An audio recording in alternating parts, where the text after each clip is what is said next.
Hello, my friends. Welcome. My name is Joe. This is the Joe Martino Show. And today we're going to talk about how a state of being, this Zen place that we chase, is not what it's cracked up to be. It's necessary, but it's not what it's cracked up to be. In fact, by itself, it does us almost no good. Let's kick it off. This is the Joe Martino Show. You're listening to The Joe Martino Show, a podcast dealing with all things emotional, relational, and human nature. Joe is a licensed counselor in the state of Michigan, specializing in relationship therapy. He is also the author of the book, The Emotionally Secure Couple. All advice offered in this episode is offered for entertainment and educational purposes only. Enjoy the show. All right, welcome back. Let's kick this off. Let's talk a little bit today about something that I think is highly overrated. We have this weird, almost societal obsession with it. Maybe universal, I don't know, but there seems to me to be this pursuit of this idea that if we can achieve this certain state, that then we will do things, right? Like, oh, I would have done my homework, but I didn't have this thing. I hadn't achieved this fantastic state. I would, right, pursue my spouse, but I'm not in this state, this peace of mind. I'm not in, right? And what happens is we start to worship, we start to chase this idea that this state of being that somehow we think is necessary for growth and movement and getting things done. And I'm here to tell you today that it's not. This is not new. I've talked about it before. I've circled around it. And I feel like I run into clients and kind of groups of clients where I spend time with them, and their belief is that if they could just achieve this certain state of being, that their life would get better. And I usually tell them that's not accurate. And if you haven't guessed it if you haven't guessed it yet, I'm talking about the state of being known as motivation. I feel like every couple months, couple times a year, I run into clients who are like, well, I actually know what I need to do. I'm just not that motivated to do it. Can you give me motivation? The really simple answer is no, I can't. I can help you do things that will foster motivation. But let me tell you, I think discipline is the greater of the two states of being. Because ultimately, motivation and discipline are about execution. And how do we do execution if we don't have discipline? Let's talk about a few myths regarding motivation first, right? And so people tend to think that motivation is this idea that, well, because I want to do something, then I do it, right? So I have to love my job, or I won't have the motivation to do it. And if I don't love my job and I don't have the motivation to do it, then I can't keep doing it. Or if I don't like this stage of parenting, then I won't have the motivation to do it. And if I don't have the motivation to do it, then I might not do it well, or whatever. Or I just don't want to. Okay, fine. I sat with a guy recently who came in because he needs to learn to, quote, pursue his family better. They want a pet. Get a pet. Well, I don't want a pet. Well, why not? Well, because it's too much work. Yeah, but when we make your list of things that you want to do in your life, you said that you want to live more vibrantly, which you defined as not sitting around so much. So get the pets. Motivation is junk. Discipline is king or queen. I don't care which royal honorific you give it. Discipline is what helps you execute, the ability to do what you need to do. The first myth that we have to go after is that motivation is necessary to do anything. Motivation is not necessary because motivation will be fleeting. Motivation can be affected by our moods. Right now, I'm literally debating, I could just simply put up no episode this week. I could just record. I already have it recorded. I don't even need to record that. I could just take it, type it out, put it up. No episode this week or next week, so I can get caught up, so that I can get sleep, so that I can do these things that I want to do. If you want to be healthier, right? The idea is, well, I'll go to the gym when I want to, and that might work, right? I go to the gym because I want to. That might work for a while, or I might, I work out for a while, but then what happens is it falls off because one of the myths of motivation is that it's sustaining, and it isn't. Motivation is fleeting. I'm going to hammer that point today. Motivation is fleeting. And these two myths tend to perpetuate themselves. First of all, that motivation is necessary. The second one, that motivation is sustaining.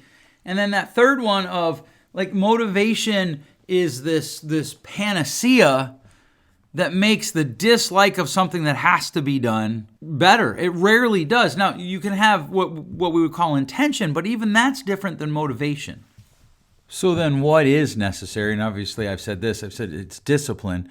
Discipline to execute on the things that you need to do in order to become the person that you want to be is the state of being that we have to chase. Now, I'm not saying that motivation is bad. I want to be clear about that. You can have motivation. We should want motivation. We can use motivation. But ultimately, we need to have a better understanding of motivation. Motivation is a understood, a well-developed, I wouldn't say necessarily well understood, but a well-developed idea of who we want to be and where we want to go.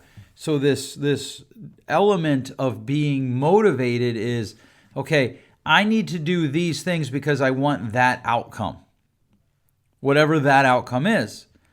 And as you lean into that outcome, you're going to have to spend a lot of time trying to develop it. And you have to accept that it will also be something that it tends to be fluid. It tends to change as you develop, as you move, as you grow. There tends to be a developmental aspect to it of, okay, so I thought I wanted to go over there, but now I need to tweak it a little bit. I need to turn it. And most people, as they go through their adult life, things change. Doors open that they didn't think would open, or that they maybe never even knew the door existed. And so as that changes and they move forward into growth, their opportunities change. And so they're where I want to go, what I want to do, the creation of their motivation changes. And so we come back to this idea of, okay, so what is it that you want? And when we can utilize that as our motivation, so be it. That's a good thing. The problem is when we're fixated on motivation, we can lose sight of our own progress. Or equally detrimental to our progress can be the idea that if motivation, which is a feeling, is our desired impetus for change, then perhaps other emotions and feelings that are stronger, when they come along, they could choke out our motivation. They could choke out our feeling of motivation. And suddenly now, because we have conditioned ourselves to run off of a feeling, we're going to stop because the feeling that we have is scary. It's dangerous. It doesn't feel good. And it's demotivating. And as that motivation ebbs out, then we don't do it because as the fear, we probably only have a certain amount of space for feelings inside us at one time. Now we have an infinite capacity to feel.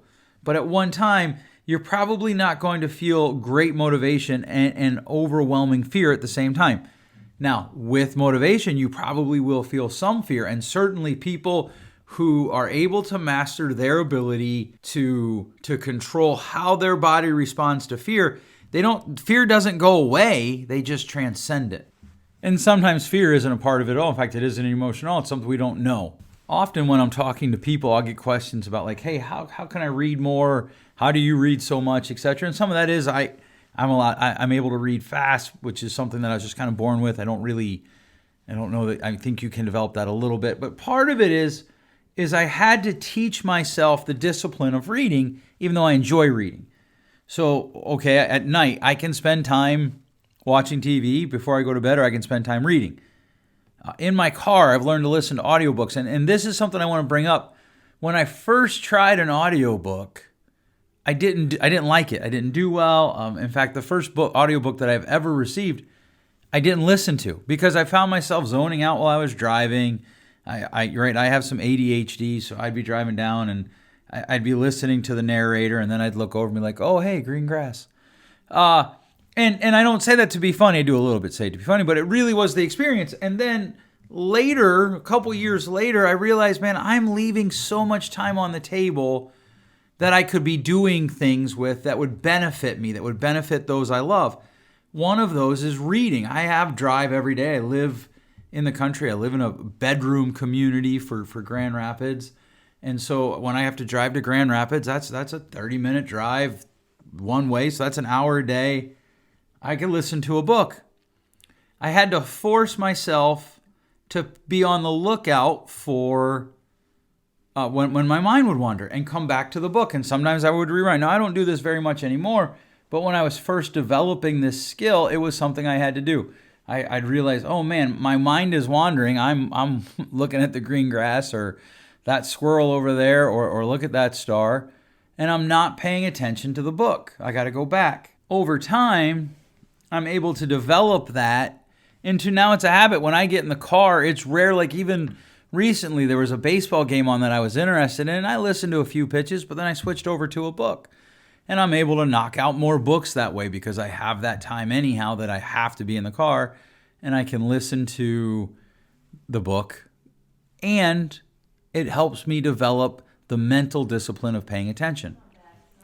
This is the approach that happens when you engage change. And so here is the thing that's necessary. It wasn't about motivation. Now, the motivation was I wanted to read more books. I wanted to develop my ability to consume more books. There's so many books, and I think there's so much value in them. And so there was this necessity for me to figure out a way to engage them more. That was the motivation. But but the motivation didn't sustain me. It started me. Because there always comes a part where you have to utilize discipline, the discipline of doing the things that you want to do, that you have to do in order to become who you want to be. I'm going to say that again because I stumbled over it for a minute. You have to develop the discipline of doing the things that you have to do in order to become the person that you want to be. And so to be clear, we're not saying get rid of motivation. That's a really important step, understanding where you want to go. What do you want out of your life? Do you want to go back to school and get a degree? Do you want to go back to school and get another degree? Do you want to go get a writing degree? Do you want to take a painting class? Do you want to take a cooking class? Do you want to open up a business? Do you want to go get a new job? Do you want to move to a different state? Do you want to go traveling? Whatever you want to do, that's an important state. Whatever you want to become. Do you want to lose weight? Do you want to gain weight? Do you want to go into modeling? Do you want to go into writing? Do you want to buy a motorcycle? Whatever you want, what is it that you're doing, right? And so one of the things that in fact, I have one client in particular that we've come to the point where we laugh about this, where we'll identify an opportunity for growth, an area for growth for her. And her statement is constantly, okay, so how do we fix it and how do we do it as fast as we can? Which a lot of people are like, well, yeah, that sounds good. Yeah, but that isn't how it works. That's the start, right? Okay, well, how do we fix it? Is we say, okay, I'm here. It is October, what day will this drop? October 6th, 2021. And by October 6th, 2022, I want this. There's your motivation. But here's the next step, and this is the most important part.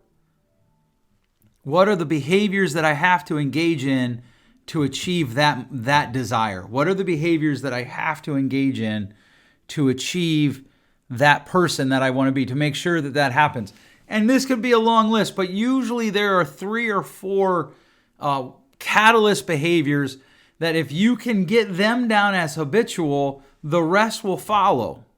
And so if you can look for these core behaviors and do them with discipline, you will achieve what you want. Well, Joe, doesn't it take motivation to have discipline? No, it takes discipline to sustain motivation. Let's just talk about kids for a minute. And I know I have some high school teenagers that listen to this. They write in and tell me, if you want to go join a sports team, and let's just say it's October, and you want to play on the baseball team in the spring, that's motivation. It's not going to get you through November because there's no baseball. You have to decide, what do I need to do to be the best potential baseball player I can be when tryouts come in February?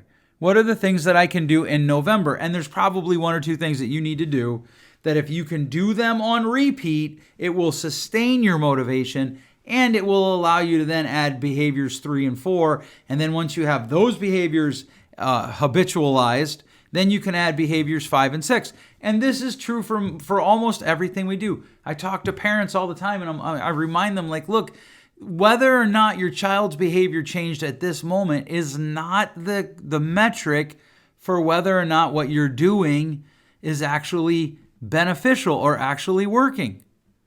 Whether or not you made a mistake today or you didn't, that doesn't matter as far as who you are overall. That's just today.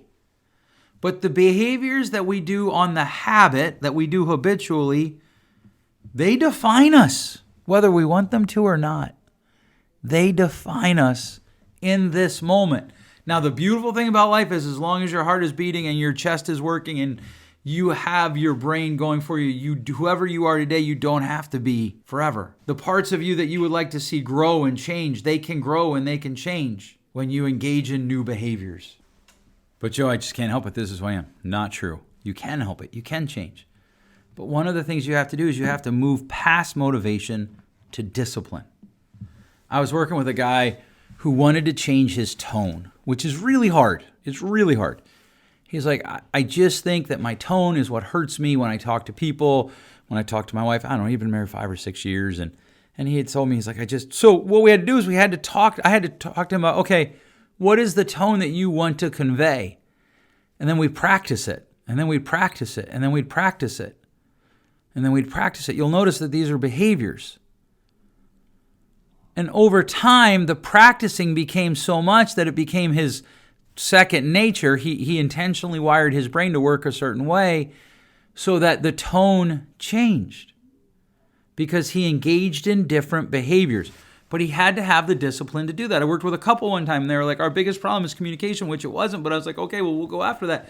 Because therapists, we're taught that you go after the problem that the people walk in the door with. And then once you solve that, they'll decide if they trust you, and then you can go after the real problem. So we went after communication, and invariably one or both of the spouses, mostly one, would tell me, well, this is just dumb. This won't work. Okay, so you have the motivation, enough motivation for change to want to come to therapy or to come to therapy, even though you don't want to. But you don't have enough motivation / discipline to do the things that have to be done in order for you to solve the problem that you unsolved. And this is true across the board. If you don't like your parenting style, you can change it. But you're going to need more than motivation. You're going to need discipline. If you want to save money, you probably can. There's a really interesting discussion going on right now amongst some people that I know. If everyone received $100 million, right, in their life, this is how it started. If everyone received $100 million, just a one-time stimulus payment, $100 million, would people who are struggling to manage their money now struggle to manage their money then? And a lot of times people say, no, never, because they'd have $100 million. But they probably still would. Because if you manage your money poorly when you don't have much, you're probably not going to manage it better when you have more. There was a ancient writing that says, whatever you do with small things, you'll do with big things. In fact, there's an ancient rabbi. If you follow the Bible, or if you read the Bible, you don't have to follow it. You just read it. There's a story about Jesus, who was a rabbi of his time, and he says that the things that you do, the small things that you do, will translate to how you do things with the big things. And this is how change works, right? And so this idea, well, I'll manage my money better when I have more savings. No, you probably won't. So if you want to develop the habit of saving money, and even if you're poor, save $1, save $2. Even if you're not just $1, $2 a week, $10 a month, set an annual goal. But that's the motivation. Then the discipline comes. Can you do it? I was working with a client one time who felt like he bought too many clothes. And when he and his wife were first married, she kind of did like the seasonal outfit remake. I don't really know what that's called, but like every fall she would buy new fall clothes. All of her old fall clothes would go to like Goodwill or somewhere. And then in the spring, she would buy new spring summer clothes. And so he was kind of like, what are you doing? Da, da, da, da. And so she was like, okay, well, this is what I do. You should try it. And once he did, he realized that he didn't just buy seasonal clothes. Like he would just buy clothes all the time. He's like, I went from 2 pairs of shoes to now I have 45 and I've got 100 and I don't remember. It was a lot. Like he was like, I have 110 shirts or something. And I was like, man, 110 shirts. That's like 11. That's 12, 13, 14 weeks you could go almost. And not have to wear the same shirt twice or do laundry. The impetus for him to decide that he needed therapy was he had made a self-promise, I'm not going to buy any more shirts, like in August. And he bought 3. So he's like, okay, it's in September. For the rest of the year, I'm not going to buy any more shirts. And he bought some. Okay, October. And then finally he was like, okay, I'm not doing this. And what happened was he thought motivation would be enough. But if you remember when we talked about the wheel of change, you have to set your desired outcome. And then you have to ask yourself the necessary behaviors, and then you have to make the system changes. What he lacked was the discipline to enforce the system changes.